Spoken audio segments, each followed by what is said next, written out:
All right, hello everybody. I hope everybody's having a good week thus far. We'll of course gonna give people a chance to come in before we get started. So put on some music to go take care of some other things real quick, and then I'll be right back.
All right, we're back. As I said, everybody's having a good week thus far. Still pretty early on in it.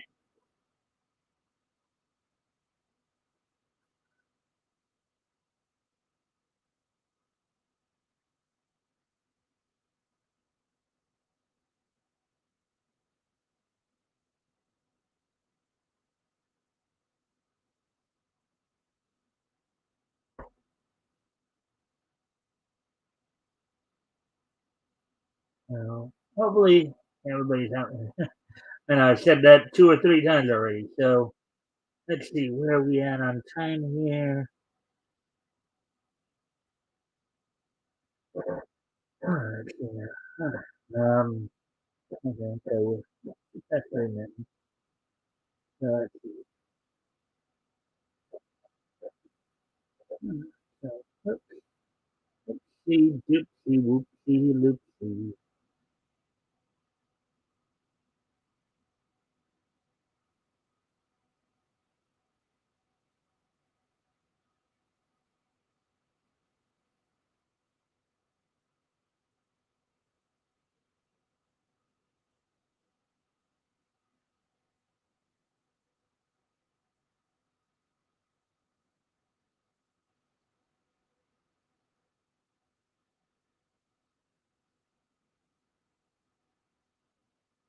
Anyways, um,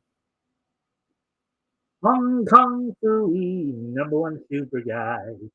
Hong Kong Phooey, quicker than a human eye. But Hong Kong Phooey, that's terrific.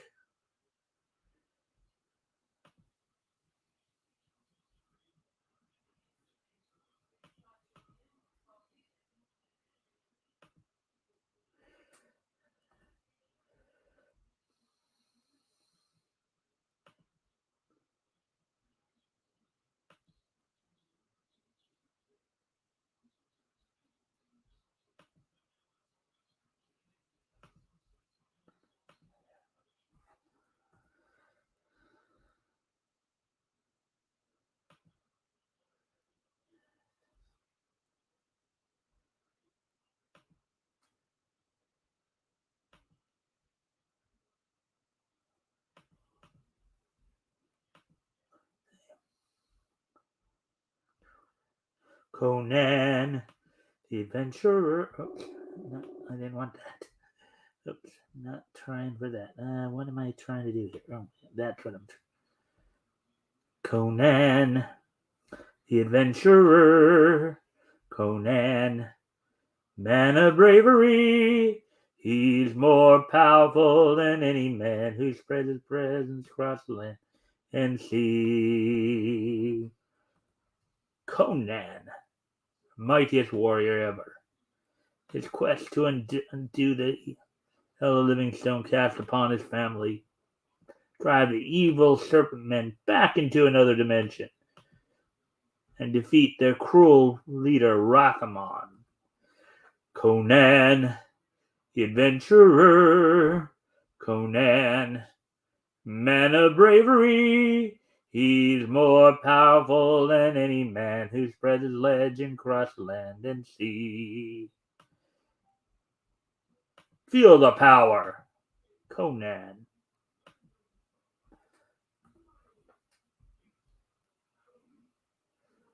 Anyways, now that we got all that done, let's see where. Oh, hey, Bianca Zombie.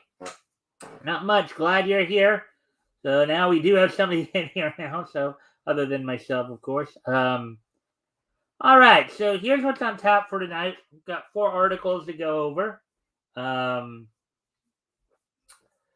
Among those, we got we've got a couple that are kind of comics related. Got one that's video game related, and let's see. Let me see. Let's see. So the Static Shock movie is reportedly still in development. That's one thing we're going to cover tonight. Chuck Dixon has some commentary on the history of superheroes. Warner Brothers is getting sued for inflating their subscriber numbers. And we're also going to look at some of the censorship going on with Chaos Head Noah. Actually, the fact that it got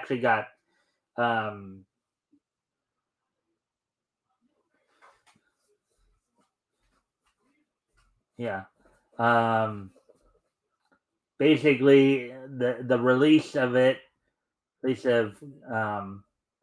Chaos Head Noah has been canceled due to not living up to the standards of Steam. The Steam release. It's still getting released, I heard, on Nintendo Switch and all that stuff. Anyway, so we got those 4 articles plus the wrestling roundup. So without no further ado, I guess we'll get started early here. And as you may notice, I do have a ticker down, so go ahead and be encouraged to read the ticker there. And hopefully, you can, of course, like and share the stream. See if we can get some more friendly people in here to get in on the news. And as always, of course, feel free to comment or ask questions if anything happens to catch your interest. Without no further ado, let's go ahead and get started here. And let's get a person. Yay! We're getting more people in here. Goody. All right, so let's get started here. All right, so here's the first article we're going to look at here.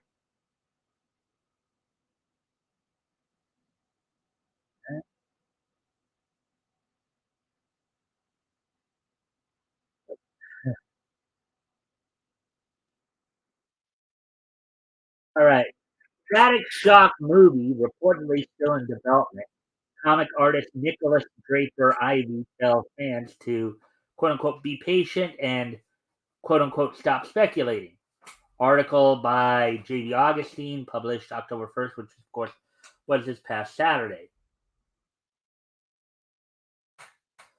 Now, I remember watching, of course, Static Shock when it first came out, and I believe it was, 2000 or 99, 2000, somewhere around there. It was a pretty cool show, pretty good premise. Of course, they're probably talking more about the movie here, but anyways, all right, so here we go. Warner Brothers Discovery is not seeing any end to its shakeups and woes since the merger, or more recently, this past summer, when they took advantage of a tax loophole to save more money.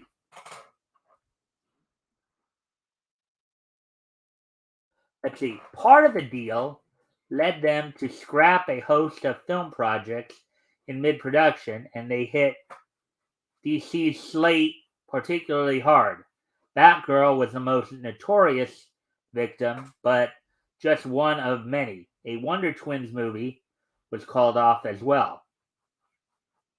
So were Madam X and a race-bent Constantine series produced by J.J. Abrams, who has been trying to launch Justice League Dark family of content at HBO Max for the last few years with no headway.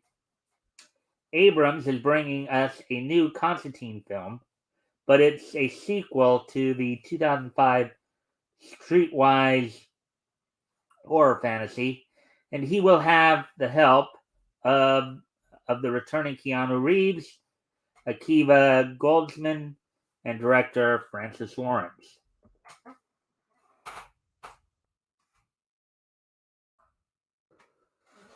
The status of other movies is in question due to the chaos, though there was good news on that front for Blue Beetle. We learned this week from the director and screenwriter that the picture is safe for now and that Warner Brothers Discovery actually believes in it.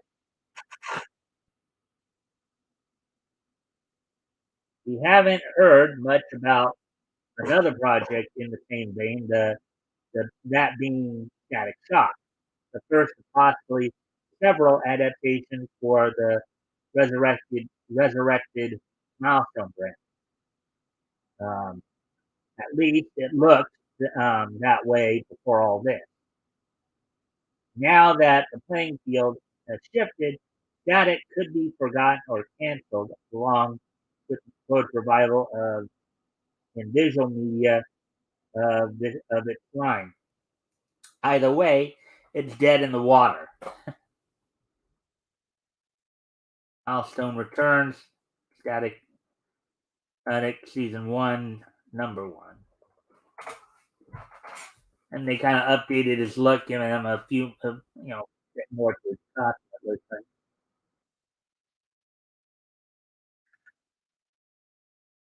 Of course, on the original Static Shock series from, I think it was back in 2000, he was voiced by Phil Lamar, who has since become pretty well known on the voice acting course for many of his roles, including that of Green Lantern. We have some people in here. Let's see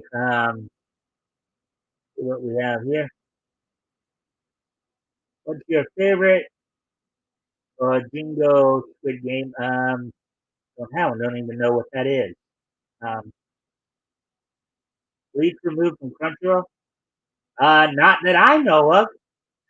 It actually should be coming out pretty soon here. So you have Toenail Fungus? No, I don't think so. What's your favorite? As not creepy. All right, as I said, um, conversation questions are good. If anything catches your interest on the articles here. What flavor cat food? I don't eat cat food. Oh boy. Anyways. Huh. Anyways, getting back to the article here. Michael B. Jordan was producing the picture through his production company, Outlier Society. But after DC Fandom in 2020, there haven't been many updates until recently. However, they aren't favorable. As of April, Jordan declared the trajectory has quote unquote no real timelines and quote unquote no real updates. Effectively, everything has stalled. The actor could then bail at any time, though it isn't looking like he has his Val Zod project to focus on either. Val Zod, which is, I think, another character from the Superman mythos. To be fair, that is only our speculation, and someone has stood up above the crowd to condemn the speculating. Nicholas Draper Ivy, artist and co-writer of Static Shadows of Dakota, urges everyone not to listen to the media.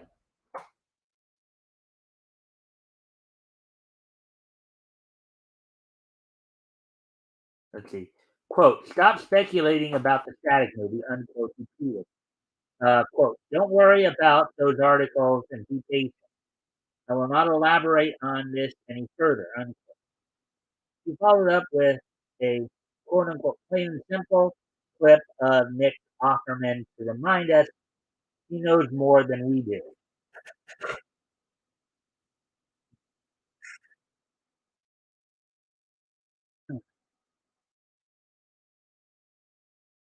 So does that settle it? Are we hearing the last word on Static Shock? Can we safely say it's still in development? We leave it to you to answer below. So in the comments below on the site here, with your topic. So I wasn't even aware that the Static Shock movie was even coming out. So uh,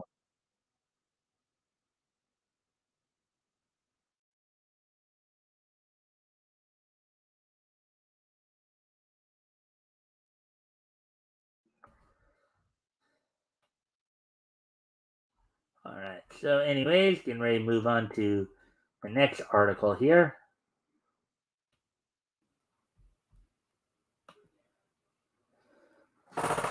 Let's see. Let's see what you guys are saying.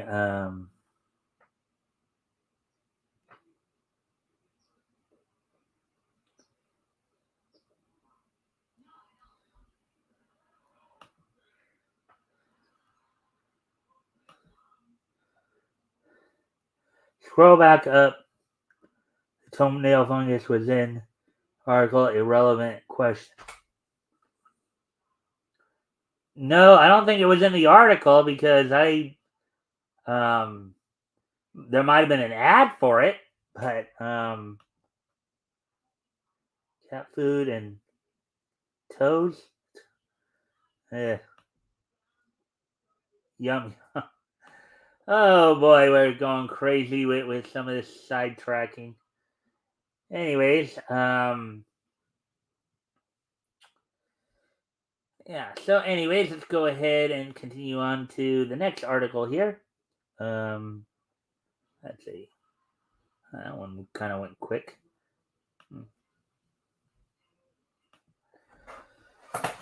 Okay, so Chuck Dixon. All of the classic superheroes like Superman and Captain America grew, quote, out of the sense of populism, unquote, of the Great Depression era. Article by John F. Trent, published this past Saturday. Long time Batman scribe and the creator of My Sister Suprema on Arkhaven, Chuck Dixon recently claimed that most of the classic superheroes, like Superman, grew quote unquote out of a sense of populism of the Great Depression era.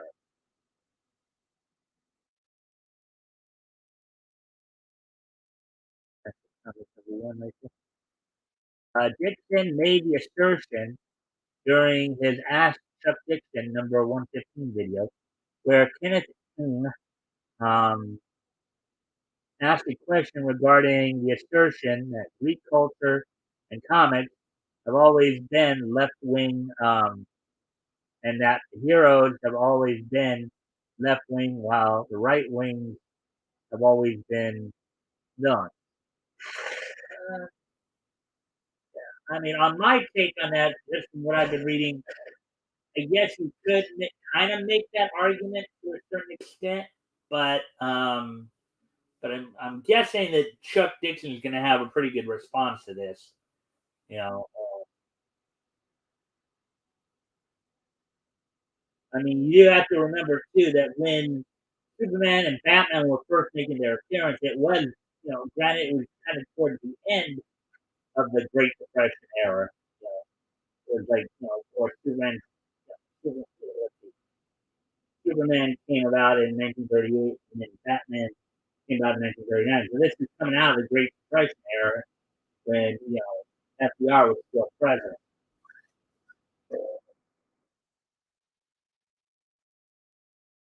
To take that into consideration. After providing a cursory summary of the Great Depression era and the nature of President Roosevelt's administration, Dixon specifically honed in a case involving the Schechter brothers, how the United States government attempted to shut the two butcher shops that they operated in okay,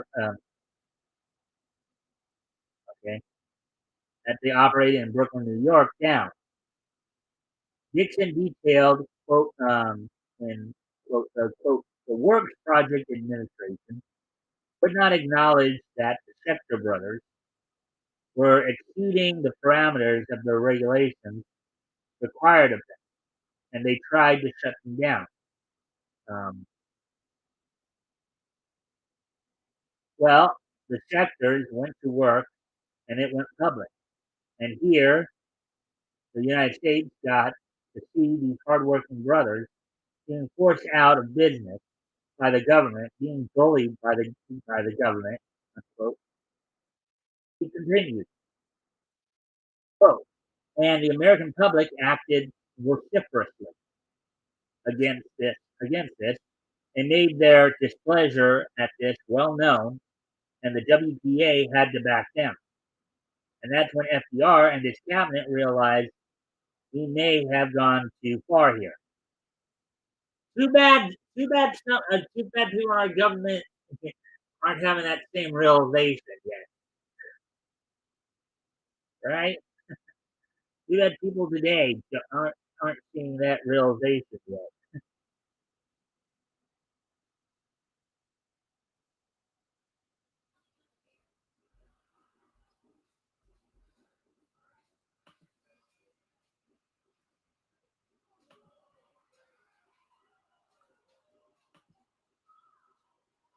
Alrighty then, so.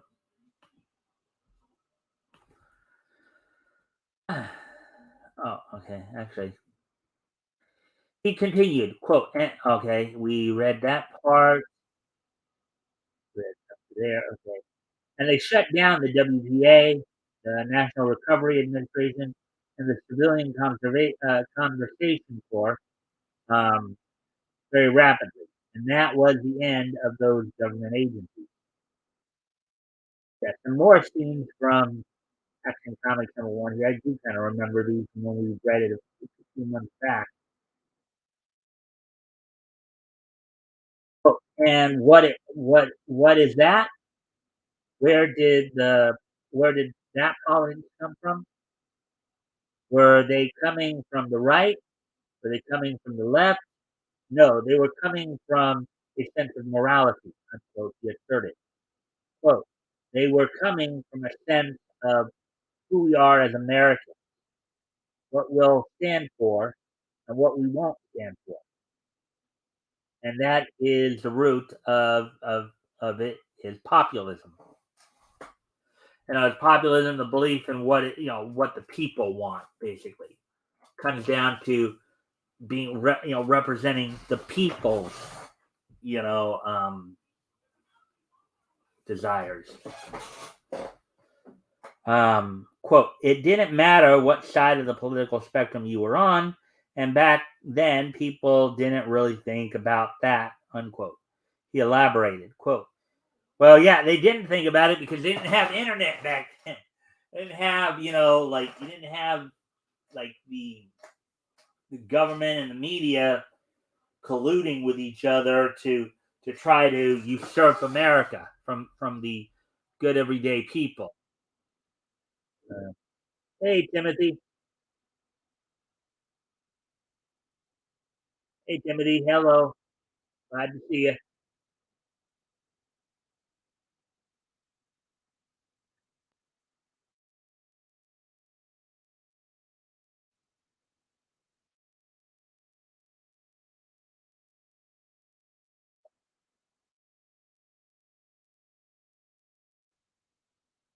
Anyways, getting back to the article here.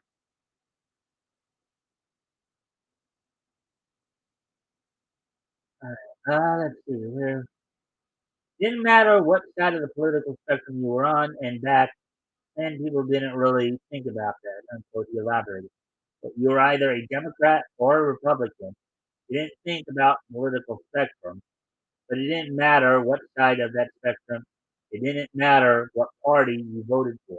He knew the Schecters were getting a raw deal. They were getting bullied because they were the little guy.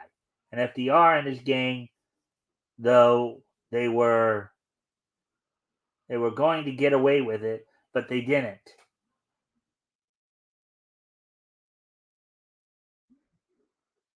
There's some Action Comics number 3.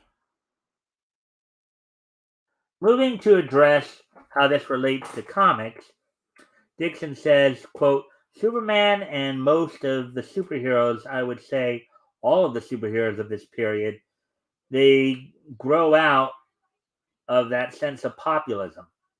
Superman is created by two young guys, two young Jewish guys, and that's important. And they created Superman as an ideal, but he's a populist ideal. He's a hero for the everyman. He's a guy we could all be, unquote. In early in early stories, and this is what the leftists like to point out, in early stories, Superman went after evil landlords and evil corporations and things like that. And they think that makes him a left wing hero. But it's not, because who likes an evil landlord? Who likes an evil corporate raider? Who likes someone who's who's cheating the public? Who likes a corrupt politician? There's no politics there. That's just immoral. And we're all supposed to be disdainful of immorality and unfairness and injustice, he declared. Now, mind you, here's another thing, and I think, you know, uh, a small way Chuck kind of lightly alluded to this as well. The leftists want to paint all corporate people, all corporate officers as evil and corrupt.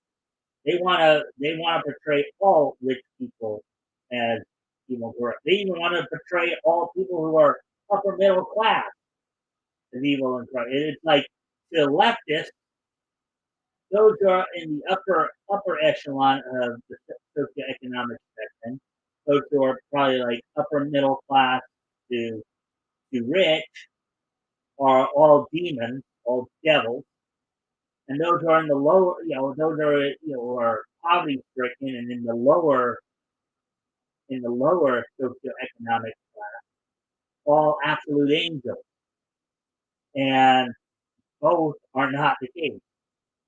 You have angel, you have angelic poor people, but you have angelic rich people too. You have demonic poor people, and you have demonic rich people.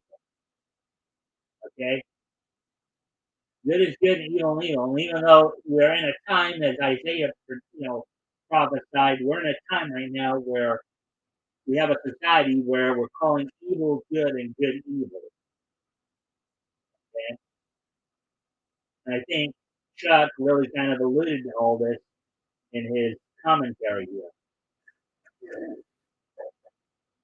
Some interesting stuff here when you think about it.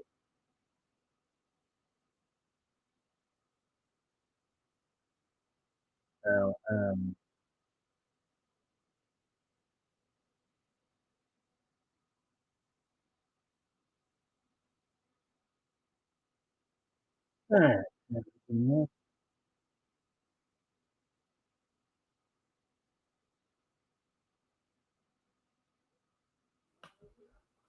there's a way I can.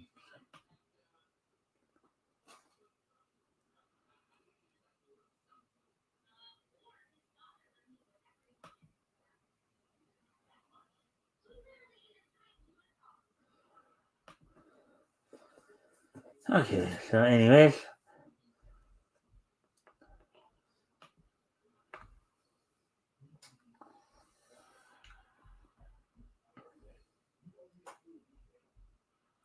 continuing on, getting ready to continue on with the article here.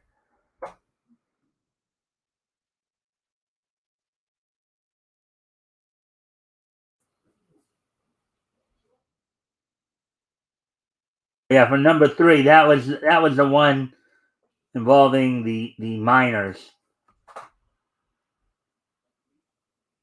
Superman Underground.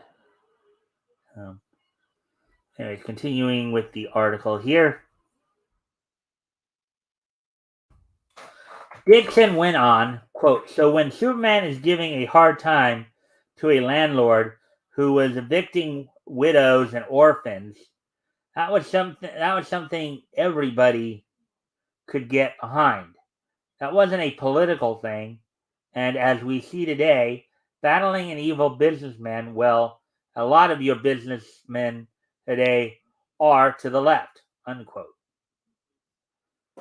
Mhm. Quote, I know that it wasn't political, unquote, he proclaims. Quote, Siegel and Schuster were creating a great American hero. And as I've said in videos before, they were creating this from a minority point of view. So it's kind of funny because a lot of leftists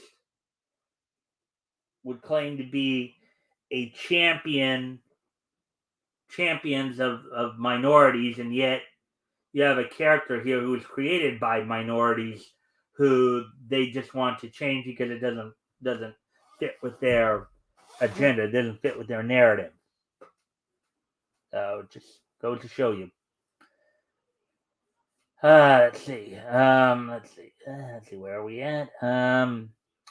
I don't know Siegel and Schuster's entire history, but I bet anything they were first generation Americans. I'll bet that German was spoke at their home, German and Yiddish. I'm willing to bet that, and they were a minority that wasn't always looked upon favorably.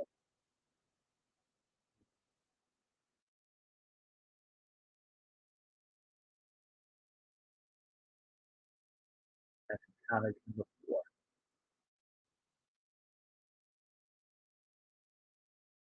Fiction details, quote, but they loved America, even when America didn't love them back. And they created Superman as a lot of these comic book created Superman as a wish fulfillment figure, a figure of strength and morality and principle.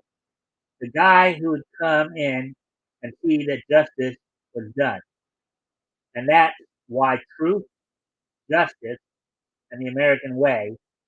That's what Superman stands for. He isn't left wing. He isn't right wing. He is a populist hero. It would be kind of interesting to see how people would react to that response. In other words, if there is anybody who, I mean, you could almost make the argument here that if anybody is, today Superman by Dixon's explanation of who Superman was, you'd almost have to say that Donald Trump was at least trying to be like Superman there. That's what probably that's probably what that's going on all there.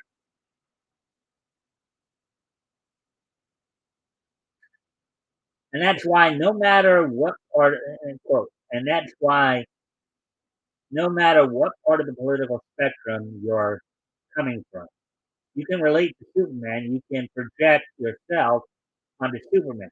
Unquote. He said. And all of the best iconic superhero characters are that way. You can project yourself. You can believe whatever you want to believe about them because they're a paragon. Unquote. And you can assign them. You can believe that Superman is a Republican or an independent or doesn't matter as long as it should never be specified because it's a shared ideals no matter where you come from politically, unless you're far left, in which case you don't really have any ideals or principles. Wow! That's quite of a damning statement that Chuck just made against the hard left. Wow! That's quite a damning statement.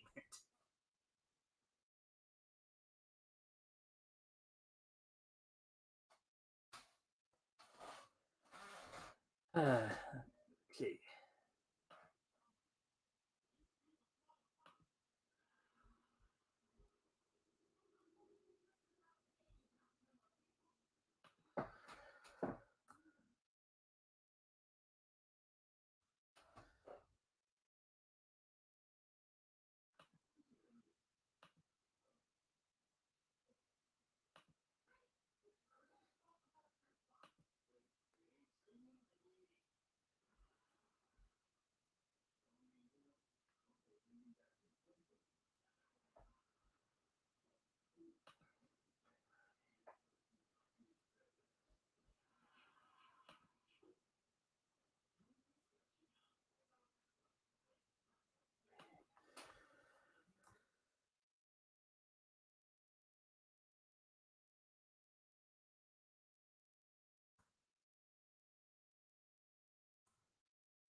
Anyways, let's get ready to get back to it. Let's see if anybody has responded yet. Okay, no. Okay, so let's continue on with the article here. Dixon would also address Captain America. Same thing for Cap. Quote, same thing for Cap. Captain America, they love pointing out, in small quotes, he beat up fascists, unquote. So he beat up right wing people. And they love to say, well, if Captain America were here, he'd be punching Trump today. I don't think so. Unquote. Yeah. Let's see how Chuck further explains that.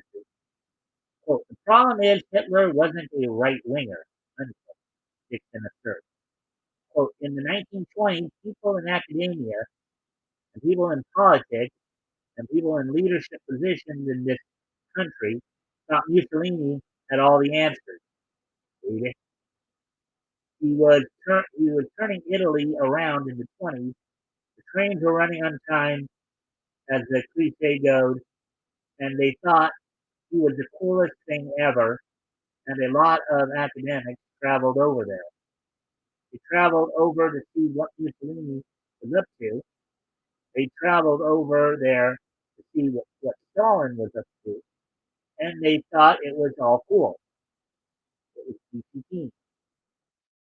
It was scholars they're talking about. Because they were only shown, of course, the best parts, unquote, as, as many corrupt leaders would do. Um, Nixon relayed They weren't shown all the hungry Italians starving. They weren't shown the families in the Ukraine. They were they were on a Disneyland tour of far left ideology, of far left socialism and fascism. And fascism is to the left. I'm sorry to tell you that Hitler was a National Socialist. Unquote. Mm-hmm.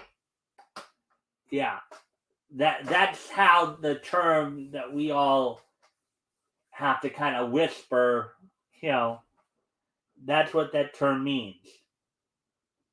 That's what NAZI means. National Socialist.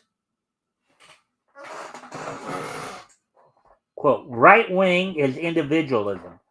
Right wing is leave me alone, stop telling me what to do. The further you get left, the more people want to tell you what to do. You got it.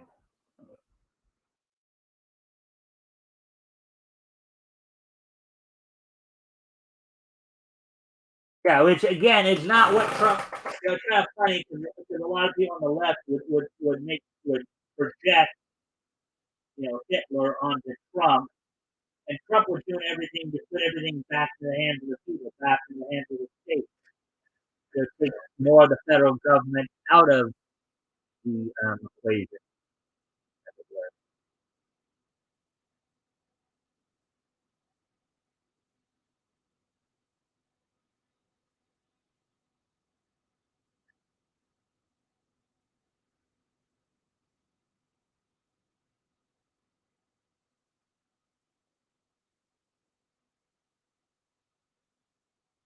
So, continuing on here. So Kraft created as another wish fulfillment figure, another couple of first generation Americans, children of immigrants, Joe Simon and Jack Kirby. Unquote. They created Captain America as a wish fulfillment figure to go after a guy and an ideology that was murdering probably relatives of theirs in Europe, rounding up the family members they were that were left behind. Unquote. Quote, and the dangers of Nazism and the dangers of anti-Semitism were clear to see even here in the United States. Unquote. He said. Quote, it was a sort of wave of thought. I'm not going to say it was common, but it was there. This is a time when the Ku Klux Klan marched on Washington in the hundreds of thousands, and no one really thought anything about it. Unquote.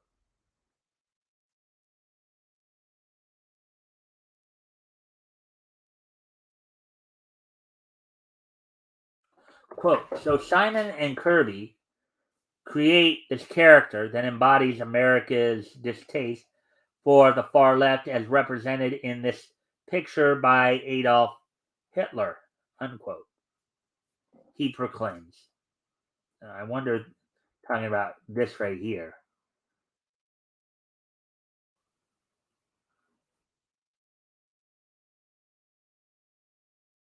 Captain America comics #1. Quote, I'm sorry if you are on the far left and that offends you, but that's the truth. Hitler was no kind of right winger. You can call him that all day long, but it simply isn't true. He held no right wing principles. He wanted to destroy the German family. He wanted to destroy the church. He wanted to destroy all the traditional ways of life in Germany and replace it with the state.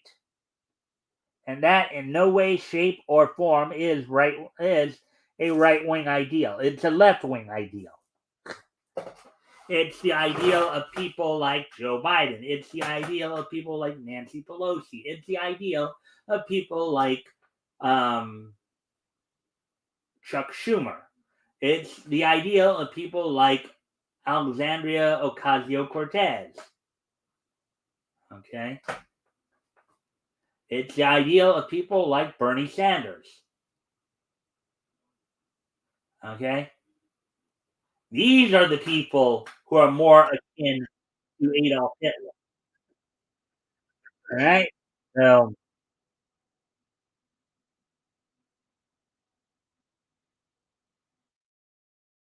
oh, and so Pat comes along.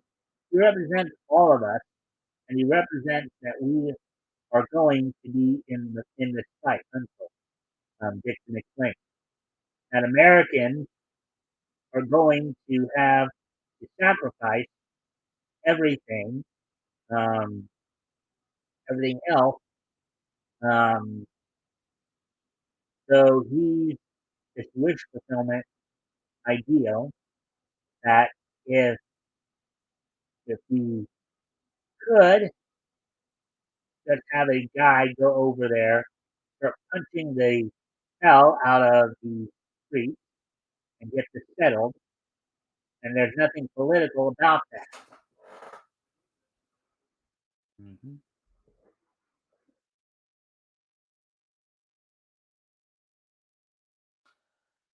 Dixon then educates. Quote, at this point in our history, this was about survival. If the American way was going to survive, we were going to have to defeat this menace. We had no choice in this matter. We were going to have to defeat creeping fascism that was going to spread all across the world. These were desperate days. I know they don't teach a lot of World War II school, but these were desperate days. South America appears at a time when Europe is, for the most part, under the Nazi heel. England is going to be the next to fall, and when it does, it's all over, baby. When England falls, America has no foothold in Europe. They have no friend left in Europe.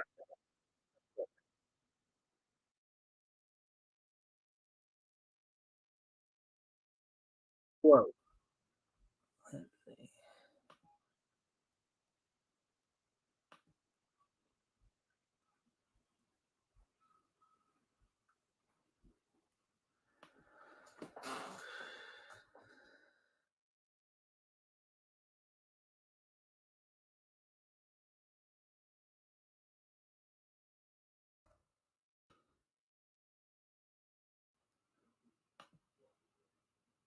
All right, continuing on here.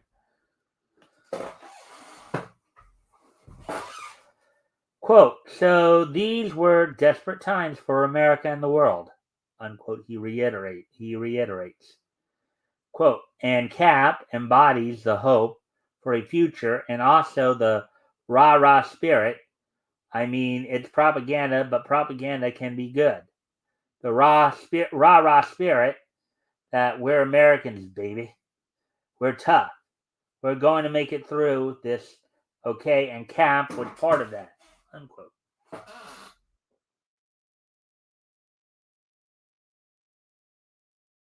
Comparing this to modern comics, Dixon then says, quote, now this is in contrast to today, where the creators, I use that term loosely, have a political agenda and they want to push it and they want to tell you what to think. So nobody in the old comics, nobody until 2000, for the most part, was teaching you what to think. Unquote. He points out, quote, they might present an issue. I did lots of issue comics, but I never told you what to think on any issue. I presented them as brisk or dramatic stories. That's the only reason I presented the issue. I didn't present the issue because I wanted to be a very special. I wanted to be a very special episode of Robin. I presented them because these are great story opportunities, and also they are things that people are dealing with, and so you want to be able to relate.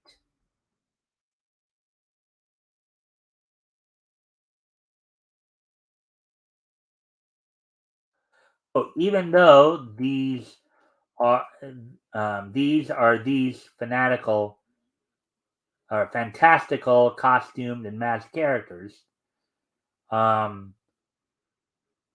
You want to be able to relate to them and know that they share the problems of your world, even in their imaginary world. Which is true. People, we all want to connect with those characters, right? Want to make that personal connection to those characters. That's why they're so popular, right? Whether they're in comic form or cartoon form or whatever. Uh, Basically. So I would deal with issues, but I'd never insert my politics because that's not what readers want to read. You don't want to be preached at. It's true. Well, well, that's all these comics do know. Um, they either try to preach you, or shame you, or offend you, or whatever, or get you to just nod in agreement. They bring out a comic, and if you don't celebrate it, you think it's the most wonderful comic ever, you're a racist and a bigot, and a homophobe, and a transphobe, and whatever else other name they want to call you. All of which are meaningless now because of overuse. Unquote, he said.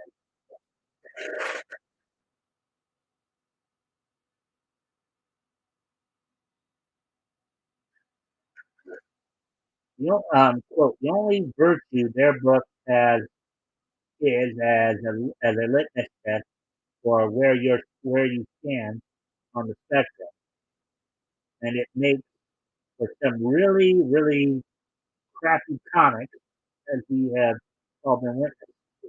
Unquote, he concluded.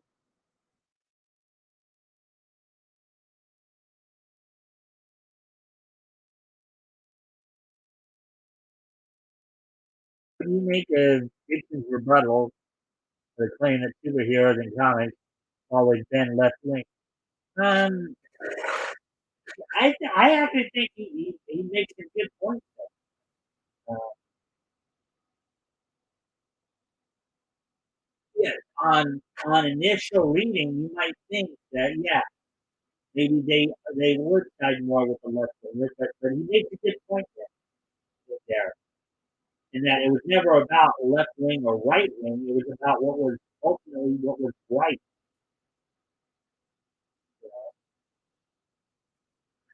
It was about ultimately it was right. So I would have to say that yeah, that's pretty.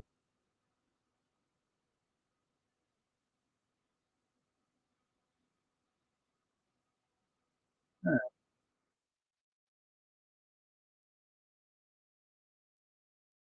about halfway through the article we're going to read.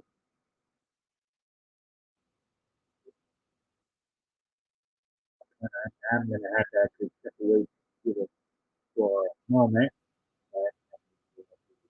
But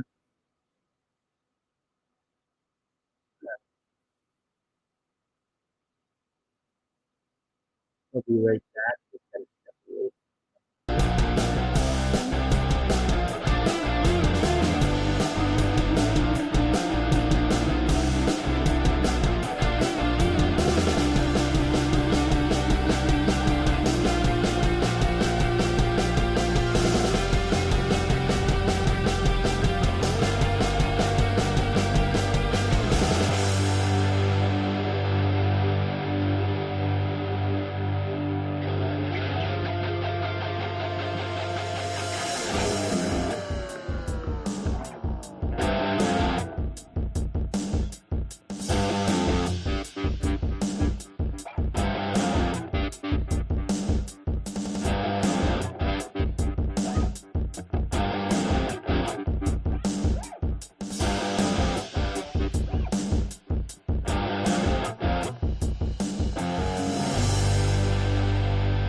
Yeah,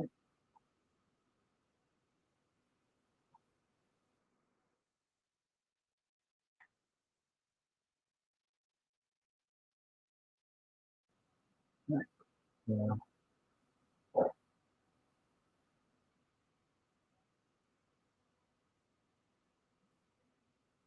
yeah.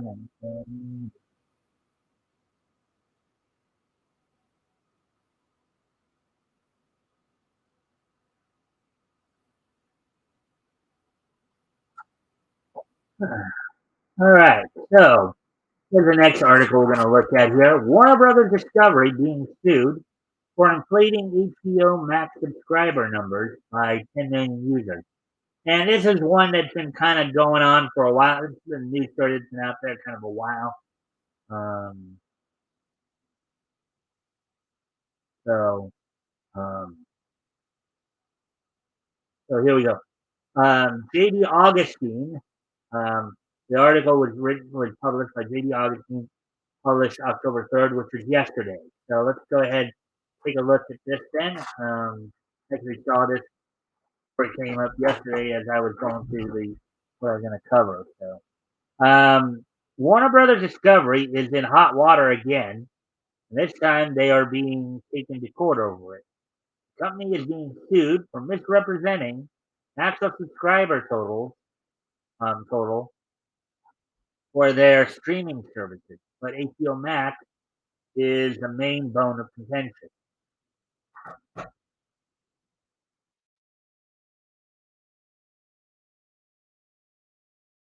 According to a class action complaint filed by the Collinsville, Illinois Police Pension Board on behalf of their pension fund, Warner Brothers Discovery wasn't honest about real and active HBO Max subscribers, a tally that was off by 10 million. Though this information is out there and was reported before the merger, the plaintiff's filing argues that they were misled about the quote unquote linear subscribers, um, or the people who were signed up automatically because they already had HBO as a premium on their cable package.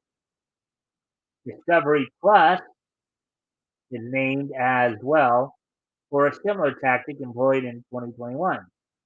The service had a count of 20 million total subscribers, even though you have to be a paying customer to be one. The complaint alleges Verizon customers signed up for 12 months as a perk were added into the math. Hmm. Yeah, messing with numbers like this is not always a good thing.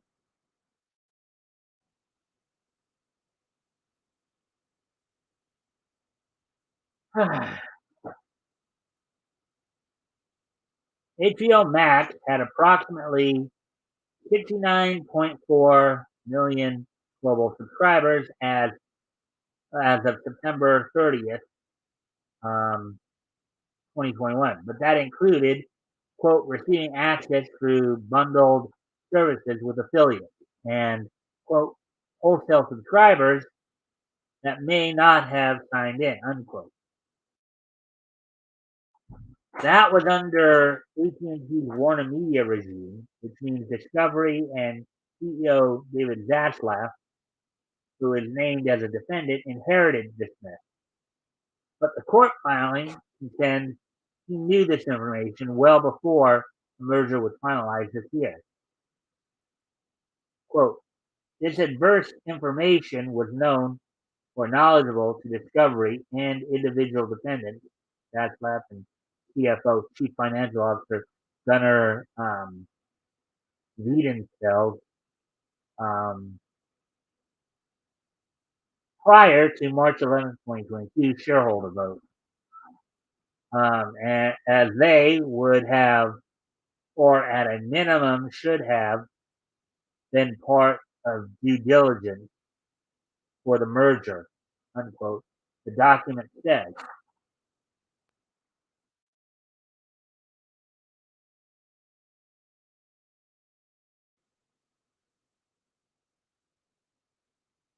This is like Warner Brothers Discovery.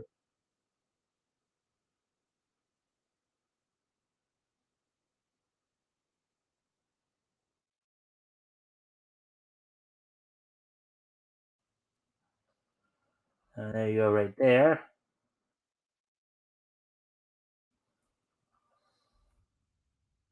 All right. Quote, for example, defendants acknowledged after the merger that Warner Media's HBO Max streaming business had a huge churn rate uh, that made the business not viable unless the churn rate was reversed, unquote. It continues. Warner Media's profit profligate spending on content was noted as their quote unquote churn rate was deemed quote unquote unacceptable. Numerous times, the complaint reiterates that the former entity had no consideration for cost or profit. The sale to Discovery then came as a sort of ray of hope, at first with the promise of a reversal.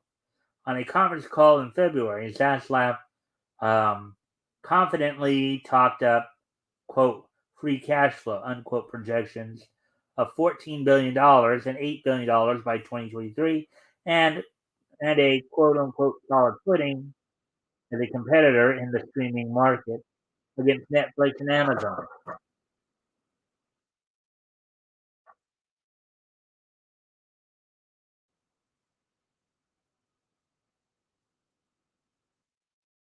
Okay, so yeah, not much to do. Okay.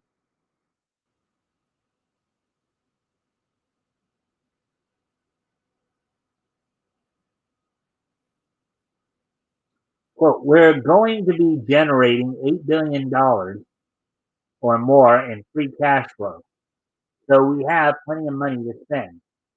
That already assumes that we're going to spend more money on content, unquote, he said. Quote, we're quite confident in the numbers that we've given you, unquote. He also had nice things to say about CNN and its resources, although the cost saving guillotine later fell on the failed CNN Plus venture. The Collinsville Police Pension Board, a Discovery shareholder, believes they were hoodwinked when they were told to trade their Discovery stock for shares of Warner Brothers Discovery stock before any of the above information was disclosed to them.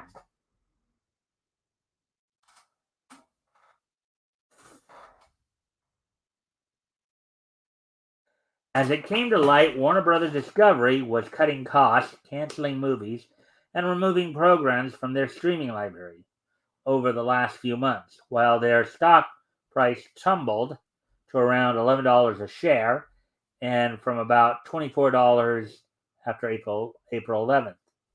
Making matters worse, AT&T reported Warner Media's operating income dropped, quote, 32.7% year over year to $1.3 billion, unquote, and year over year free cash flow fell by $2.6 billion. In an April conference call, after the merger was complete, Gunnar Wiedenfeld um, admitted that quarter one Warner earnings and cash flow were less than he expected, and the quote unquote profit baseline for that part of the portfolio in 2022 will be around $500 million lower than anticipated.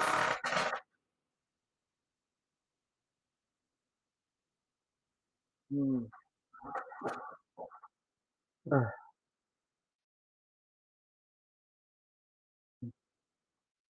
Between that and the CNN Plus debacle, he added, quote, 2022 very much looked a little messier than probably what I had hoped for, unquote. Wiedenfels then confessed they had to lower projections for the year. Um, Content offerings um, were resultantly slashed over the summer, um, and the strategy of making mid budget superhero movies, specifically for HBO Max, was nixed.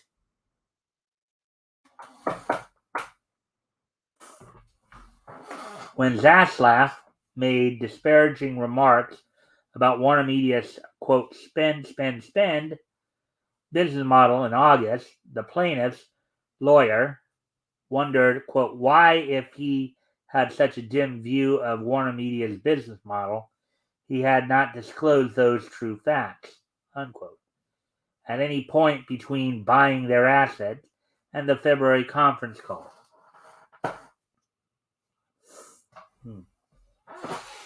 The lead plaintiff is the Collinsville Pension Board, but it's a class action suit. So, quote, the exact number of class members is unknown to plaintiff at this time and can be ascertained only through appropriate discovery. Plaintiff believes that there are hundreds of thousands of people in the proposed class, unquote. So there are a lot of people who they said were probably cheated out of their money.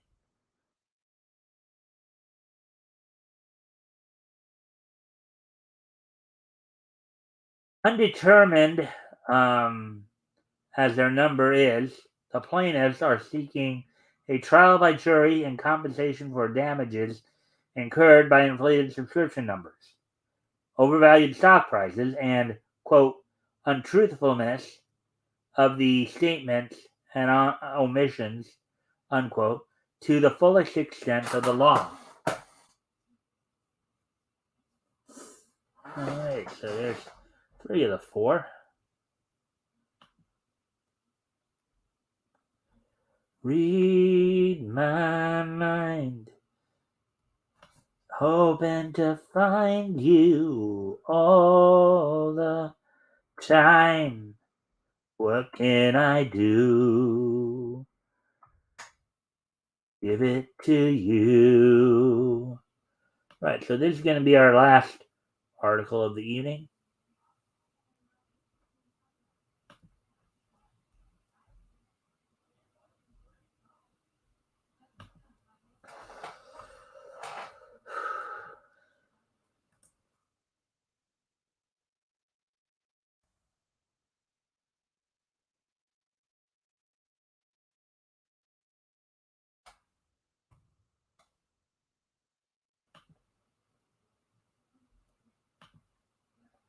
What can I do?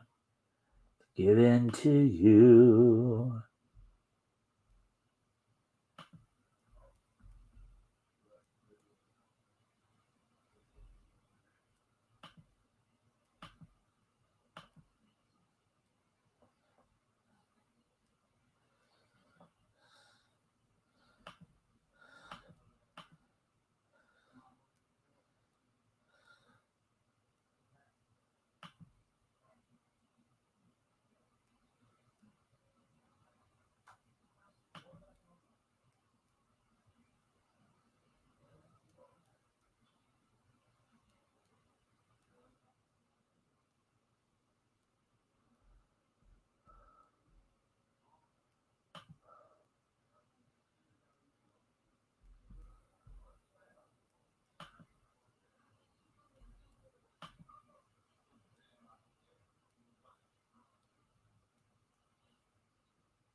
Give it to you.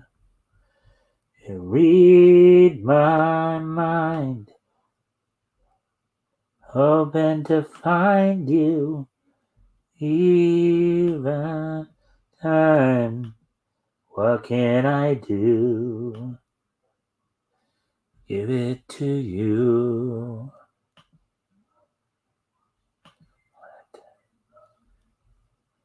Anyways, getting ready to move on to the next article here.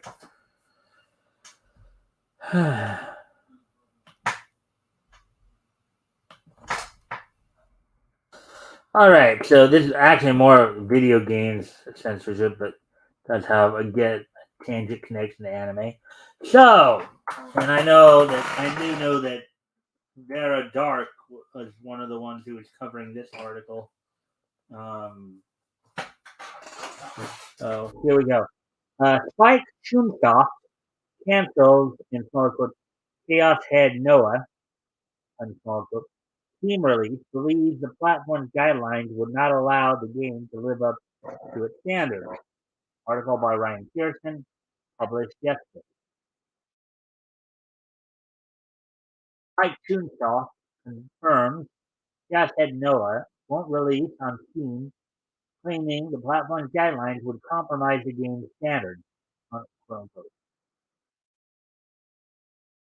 Previously, visual novel Chaos Head Noah was removed from Steam ahead of its October 7th launch, and could only speculate this course of action was taken on account of the game's content, occasionally either describing or showcasing sexual or violent content with teenagers.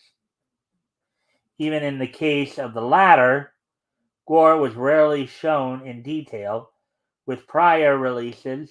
While many of these scenes are delusions, vivid daydreams, and waking nightmares, problematic scenes could also include at least two delusions that would be precursors to SA.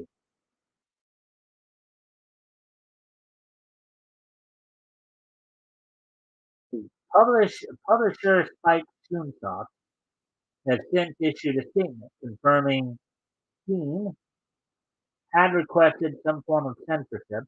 Quote, Spike Chunsoft Incorporated today regrets to announce that it will not be able to release Chaos Head Noah um, on Steam as originally planned, due to Steam's guideline required changes to the game's content. Like Chunsoft Incorporated believes these changes would not allow the game to be released to its standards. I've watched the anime. The anime's pretty good. Got Chaos Head. You also have Robot Note, and there's one other one too.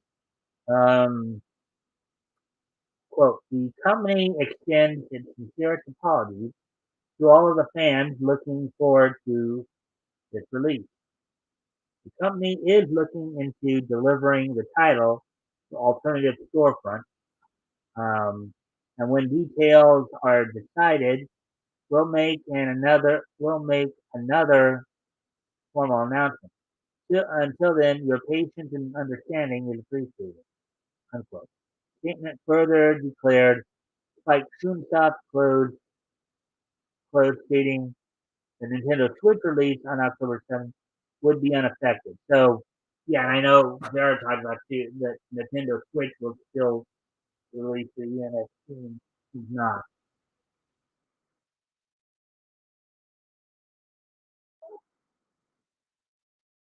A petition was launched after the statement calling for Valve to reverse their ban.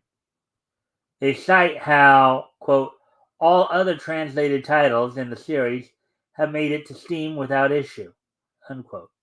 And their belief the ban, quote, originated from Valve's notoriously inconsistent standards when it comes to the release of anime-style content on Steam, unquote. Quote, furthermore, Chaos Head Noah is already expected to release on October 7, 2022 on the Nintendo Switch. It has already passed the ESRB and the PEGI rating boards with M for mature, 18 plus ratings, respectively, unquote. Organizers explained.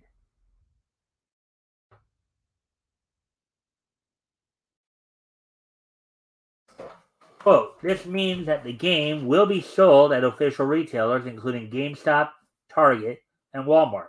And yet, Valve has chosen to be the sole outlier, refusing to accept the game for commercial release, unquote. Yeah.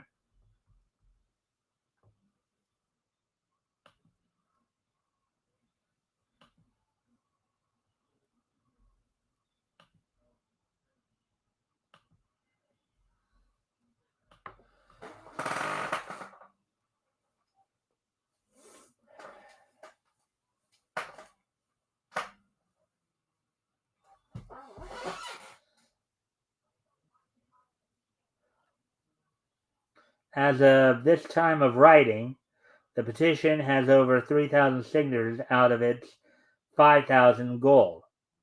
Hidden Hand petitioned for official localization of Robotics Notes Elite, which launched in 2020 along with its sequel.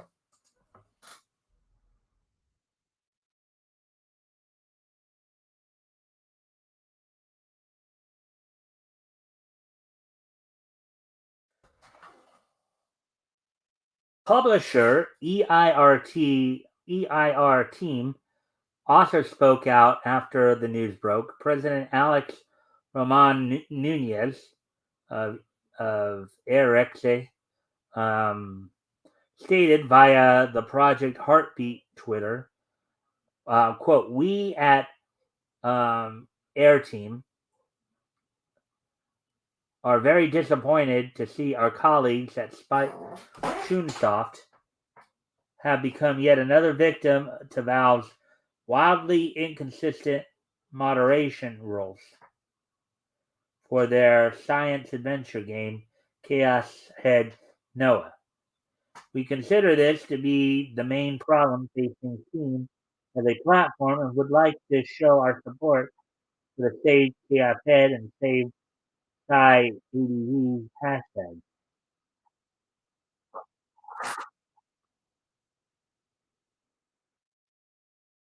But we are concerned about how these censorship stances have been disproportionately affecting Japanese-made games, unquote. Eric, they noted, quote, specifically of those that use the manga mine art style, as our new game currently in development adopted this style. Um, quote, we believe there was no legal reason for this, as this game was rated Zero G on PS Vita, Zero D on PS3, PS2, and has a Switch version coming soon that has been rated by the ESRB and PEGI. We hope Valve clarifies their guidelines and fixes their stance, unquote, concluded. Read my mind. What can I do to belong to you?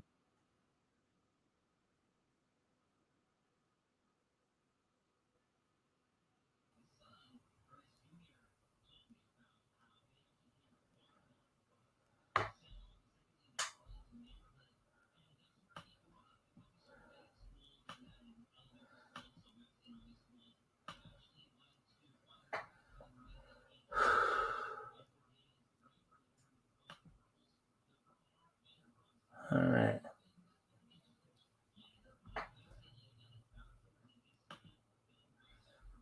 Okay, in 2018, Valve announced that they would, quote, allow everything onto the Steam store except for things that we decide are illegal or straight up trolling, unquote. This allowed for an adults only category, yet despite this, some games have still seen censorship. An unofficial, quote, Steam banned and removed games list, unquote, Google Doc has listed, quote, adult games, visual novels, anime games, and relevant apps, unquote, which have been delisted, didn't release, or removed from Steam since 2020.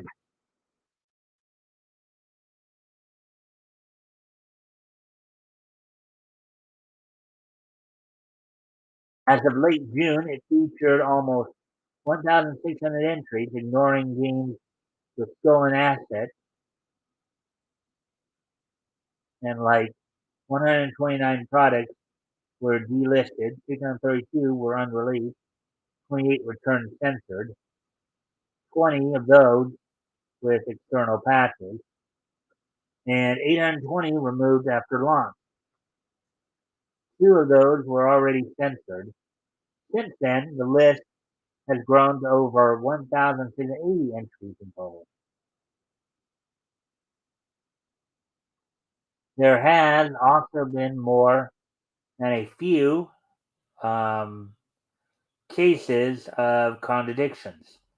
Chaos Child, sequel to Chaos Head, continues to be available on Steam since 2019. This is despite having gore scenes of suicide and torture and sexual scenes involving schoolgirl age characters, as shown via user uploaded screenshots. A girl in a schoolgirl uniform is shown without any underwear.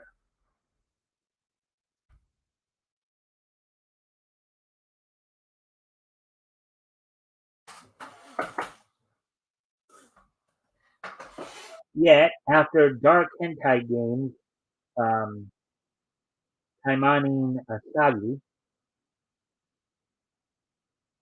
was banned, the game's director speculated it was removed because Valve suspected a character was underage. By all characters having a clearly adult physique, one of them is stated to be a student and is shown wearing a school uniform. The exact age or education level isn't stated. So, for all they know, it could be a college age girl.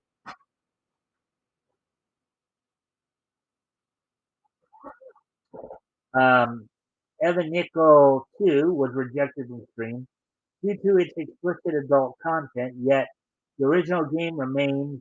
Even Super Seducer 3 was banned in 2021 due to Valve refusing to sell a game featuring explicit sexual content of real people. This was despite all women remaining fully clothed in the game and both prequels remaining on Steam.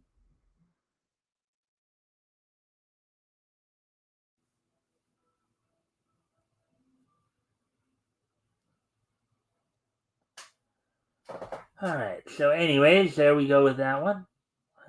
Hey, Rick. Ah, kind of. I don't know if you've noticed, Rick, but I've made some changes on my channel here. With with the with the like branding and banners and all that. Um,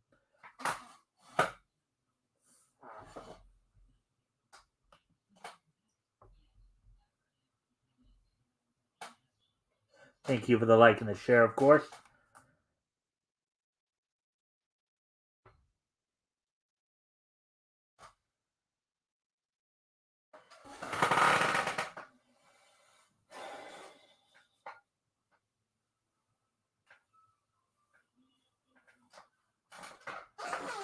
Anyways. All right, so we're done with all the articles tonight. Um, so we do have the wrestling roundup to go through, and then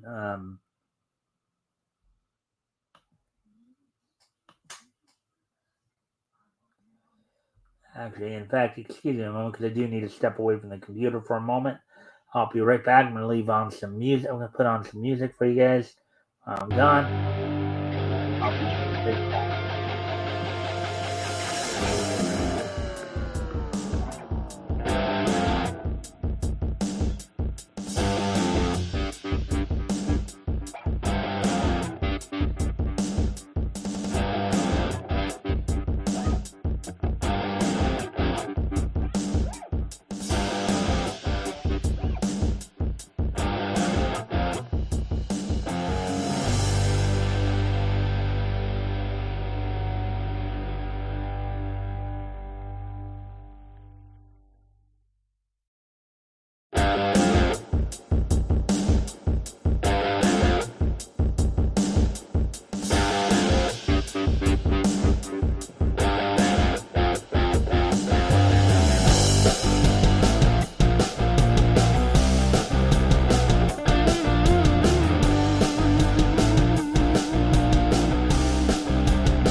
Back. Hey, Woody, you're back too, huh? Hey, man.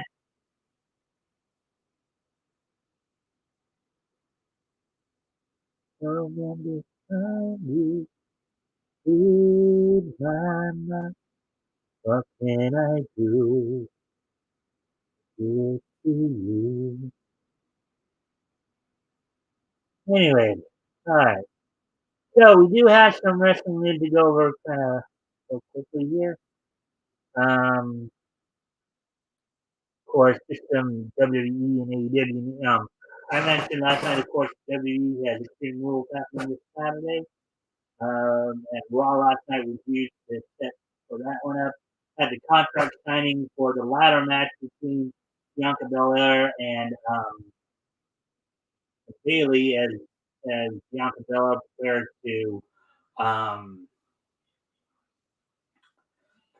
to defend the Raw Women's Championship with Bayley in a ladder match. Also, Riddle and Seth Rollins cross paths. One of the other big stories right now is going on with Rey Mysterio and Dominique and the Judgment Day faction. All that. Now, Rey's efforts to try to get his son back on the right side of things have kind of fallen short, where it ultimately, puts up strains on his relationship with Edge and even AJ Styles. Um, AJ and Ray. On the AEW side of things, of course, um, the Battle of the Belt towards the end of the week here, already signed for that. Pac will be defending the All Atlantic title against Trent Beretta. On this week's episode of Dynamite, you're going to have in the main event, you're going to have Bryan Danielson and Daniel Garcia teaming up against Chris Jericho and Sammy Guevara. You also have Wheeler Yuta and Maxwell J. Friedman, MJF going after each other. Luchasaurus will be in action. So,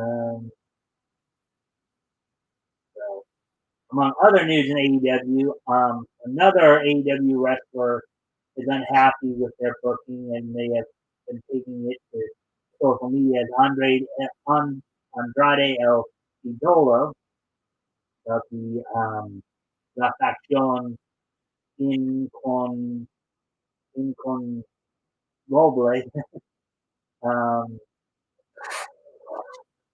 has been very unhappy with how he's being booked, how he's being used, not being used as much. He's been very critical. As I mentioned the other day, of course, Tony Khan, FTR called out Tony Khan for not booking them more, even though they're probably one of the best teams in the world right now. So, hey, Lorenzo, I see you're there. Let's see. Let's see what we have here. Hey, Mike Walters, it sounds like you're a long way from Mike. I have my mic right behind my computer here. Let me.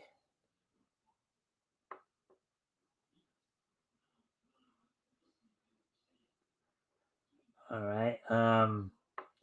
Hopefully you can hear me now. I mean, hopefully you can hear me at least.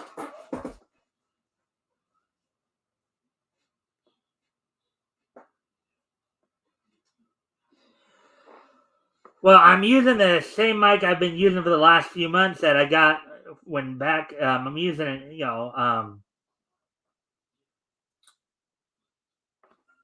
let's see. Before I would use the mic that was in my computer, but a while ago, one of my former watchers sent me, kind of decided to get me a new mic. Okay, Rick is saying he can hear me fine, so maybe when I'm leaning back like this, it may sound a little, because I'm a little further away from the mic, because the mic though is behind my. I'll even show you. So this right here is the mic I'm using. It's what they call a snowball, I believe.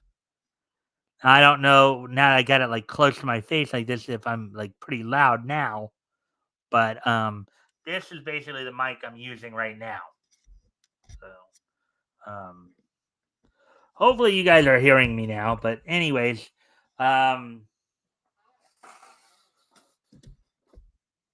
so yeah. So anyways, um, that sounds much better. Yeah. Um, but I do have the mic right behind my computer, so it should still be picking up. It's probably just it probably sounds like I'm more muffled if I'm like sitting back or something like that. But yeah.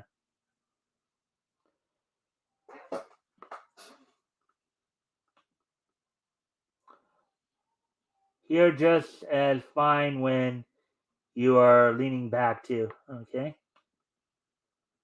Sounds better when positioned facing your face.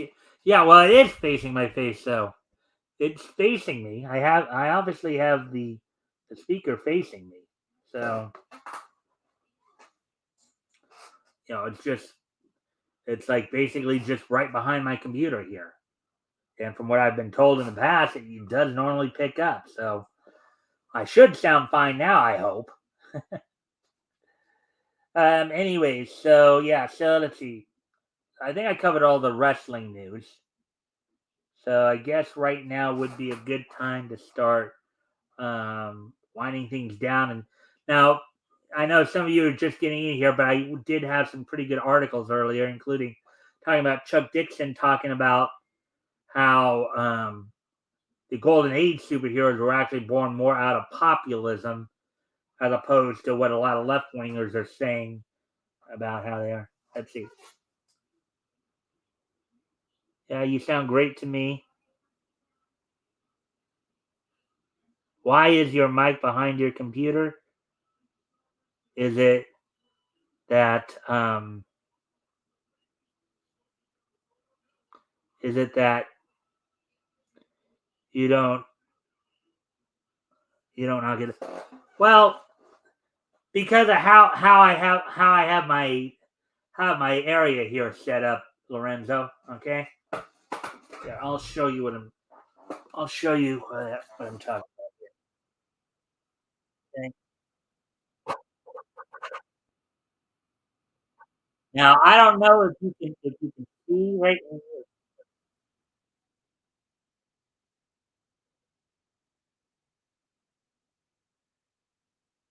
So that's my setup right there.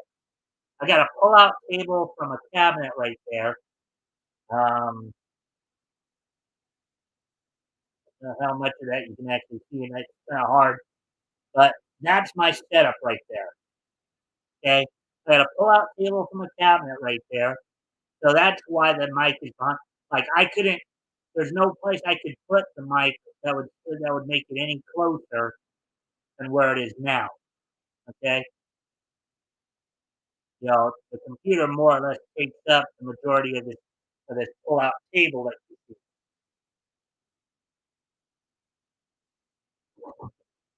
Wow. So, oh wow, the comment disappeared on me.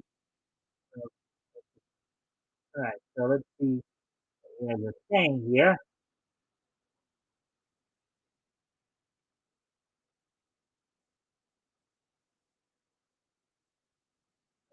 We're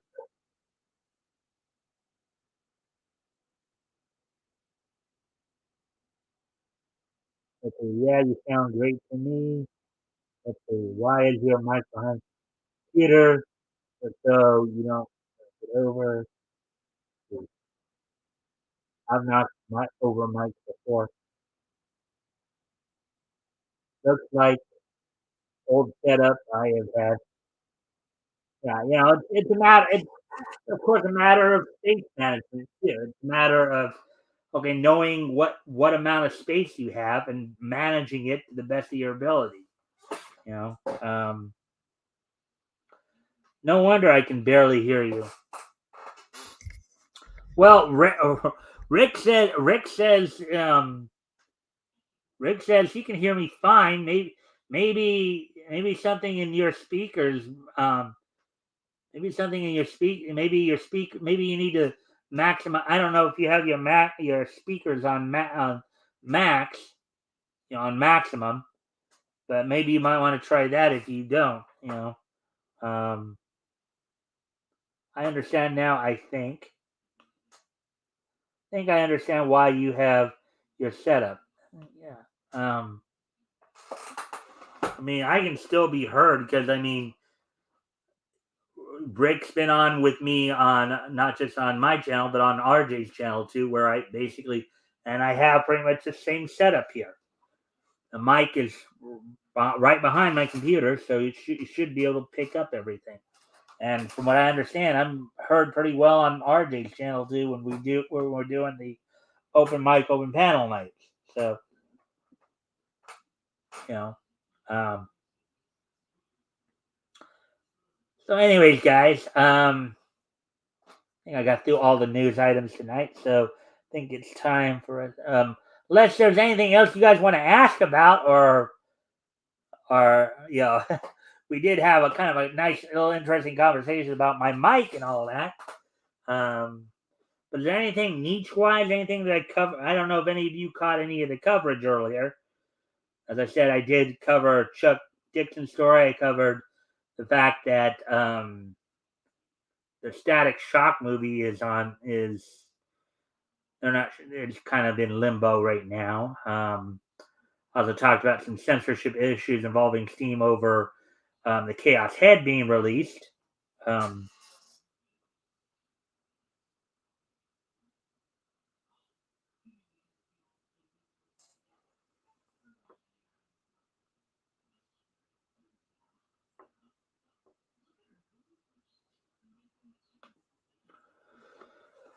Rick doesn't have the clear sound himself. However, you're doing the best you can with the setup you have. Yep. I think it's when you sit a few feet back that the sound muddies up. Yeah, Woody. I mean, obviously, when I'm up close like this, it's usually better. Sometimes when I lean back, or even when I'm back like here, where you see more of me, uh, that's probably But again, obviously, guys, I have a pretty amateurish setup, so I just go to the territory. Exactly, Woody. I've noticed what Lorenzo speaks of. Yeah, it's just a matter of me just needing to be up close. Just remember to being up close. I mean, obviously, when you're sitting like in. I don't know if you guys have seen my chair. My chair is not in the best shape either. So um, but you know, it's just like I just need to get up a little close and make sure you guys can hear me. 'Cause as I said, my mic here is right behind my computer, so it's facing me. The mic is facing me, so you should be able to hear me fine right now.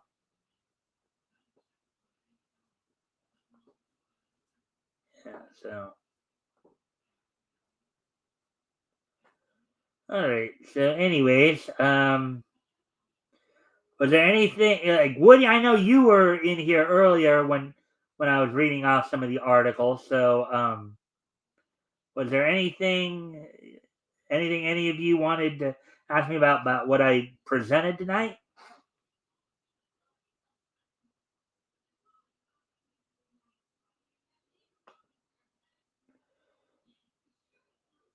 In the hearing, I have people and playing stuff on my computer. I have no problem. It just sometimes I forget to switch mics for people to hear me. I pretty much use the same mic all the time, so we can crowdfund a blue snowball. Woody, that's actually the mic I'm using right now. Let me show you again. This is a mic that goat gave me. Okay, it is a blue snowball.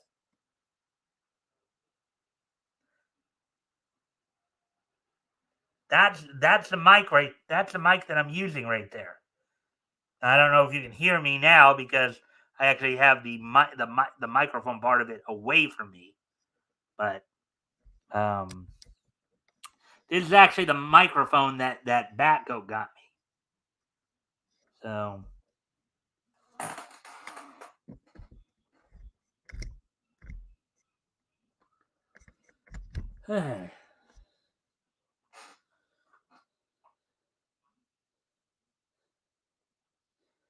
And anyways,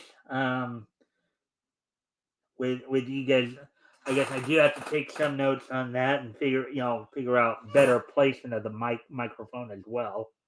Um,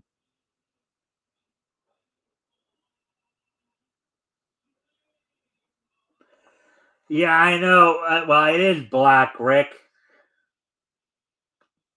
That looks black to me, not blue. Yeah, I think the company it's from is just called Blue. I'm still shocked that Velma will be playing for the other team in the next Scooby Doo movie. Oh, yeah. Woody, I've seen some stuff on YouTube where people have kind of played with the idea of having like Daphne and Velma kind of, you know, in a very suggestive manner. Uh,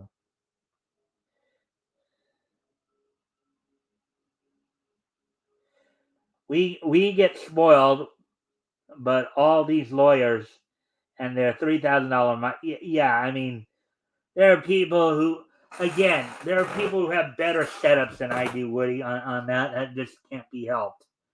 You know, yes, Nick and Tug and Grand Tug's not a lawyer, but some of the bigger tubers like Nick and Yellow Flash and Tug, they do have better equipment than I do.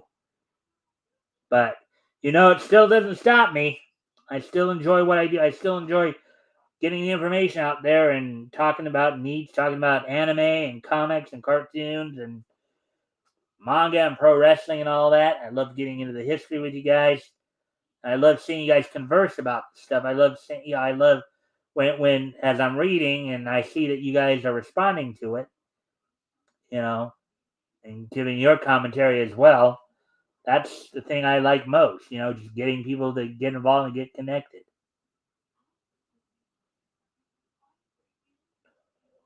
Yeah. So now we're coming up close on the 2 hour mark, so I think it is a good time to start winding down. Yeah, Mike. So, without any further ado, I think I'm going to start wrapping things up a bit here. So today being Tuesday, October 4th, 2022. Why don't we go ahead and take a look back at this day in niche history? History! 62, 62, 97, and that's 92. Okay. So, without any further ado, let's go ahead and get started on this day. Okay. There is an image I've seen with Velma and Daphne in bed. It was probably G-rated, but has been taken out of context. Well, there are a few other things out there as well, Lorenzo, that I've seen. So, but I know there is a lot of like fanfic type stuff where people, where some people have kind of had the kind of fantasy idea of seeing like Velma and Daphne in some kind of like you know situation. So, anyways, so why don't we go ahead and so let's get to this day in each history. First off, we're going to head back 60 years ago today, as on this date, 60 years ago today, um,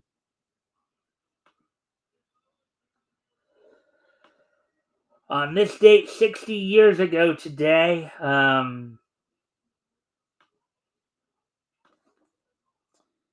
Our Army at War, number 125, the 125th issue of our Army at War from DC Comics went on sale on this date 60 years ago today.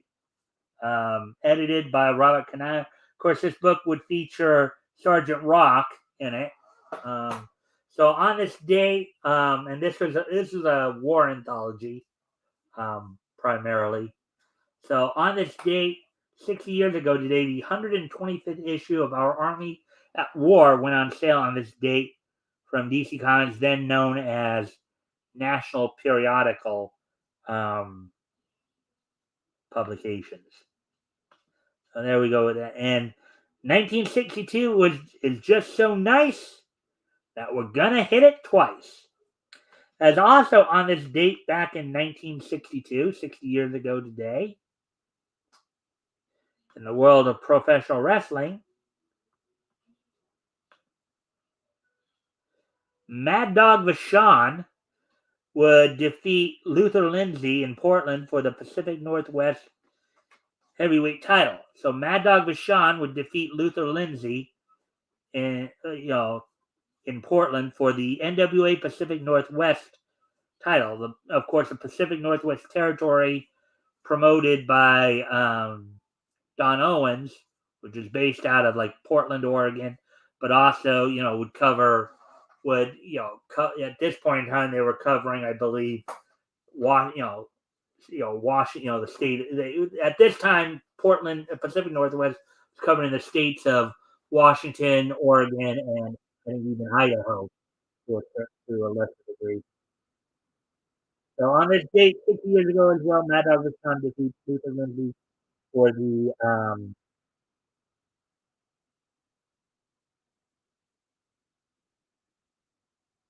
for the um, for the Pacific Northwest. Let's see what you guys are saying here. I think Rex Double Fire Momentum owns some of the old war comics that the soldiers used to. Yeah, I know he does, but I think he's actually. I think recently he showed some of them on his stream. I think I've seen him bring up some on his stream before. So yeah, um, Mad Dog Vachon is my all-time favorite wrestler. Yeah, the Vachon family were pretty well known. Mad Dog was probably the most accomplished. Vivian was a pretty good wrestler throughout the Montreal area as well as maybe up northern Midwest area. Um, and then you had and then of course you had Butcher Vachon, who and known for his some of his time in the WWE as well. And then you had Luna, who was the daughter of I think she was trying to think here. Yeah, she was I think Mad Dog and Vivian Vachon's daughter. Yeah.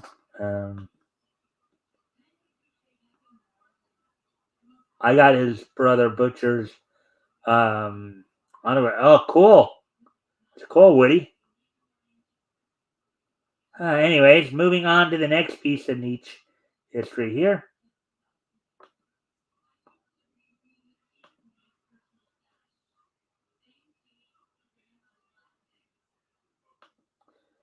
As we head back 30 years ago today, on this date 30 years ago today, Studio Comments anime, comedy rom-com slice of life anime Tsuyoshi Shikari Shinasai premiered on Tokyo on of course on Tokyo television on this date back in 1990. 30 years ago today, Studio Comment Tsuyoshi Shikari Shinasa premiered on on um, on on Japanese television on this date back in 1992 there. So there we go with that one. Let's see. Luna was Paul Butcher. Okay, yeah, okay. Butcher's adopted daughter, yeah. But she had a pretty good role as a manager. She had a pretty good career as a manager. It was just kind of tragic that she died young there. I mean, some of the wrestlers, she managed the Blackhearts up in Stampede. She managed Bam Bam for a while there in the WWE. She was in the corner for Sandman and ECW for a while there as well. So,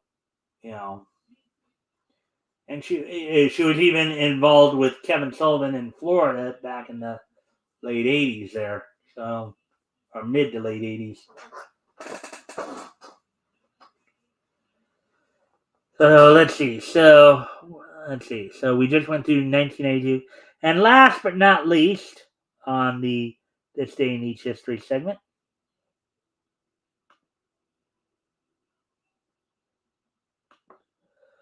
On this date in 1997, 25 years ago today, the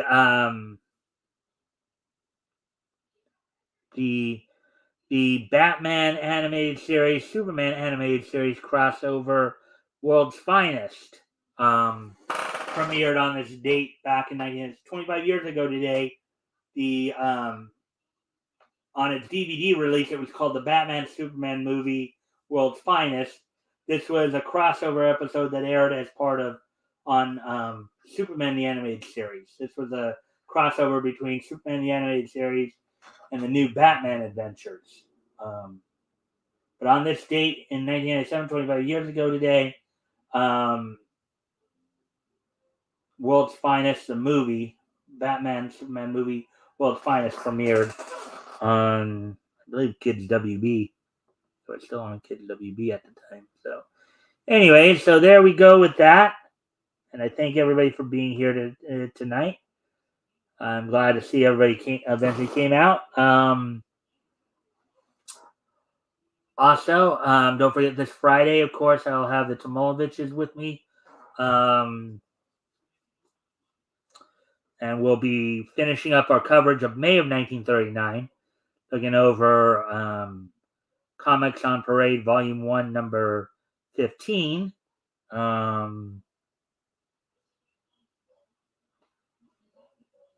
So, and I thank you everybody for being here. Hope to see everybody back here for more Niche News tomorrow night. And until then, bye.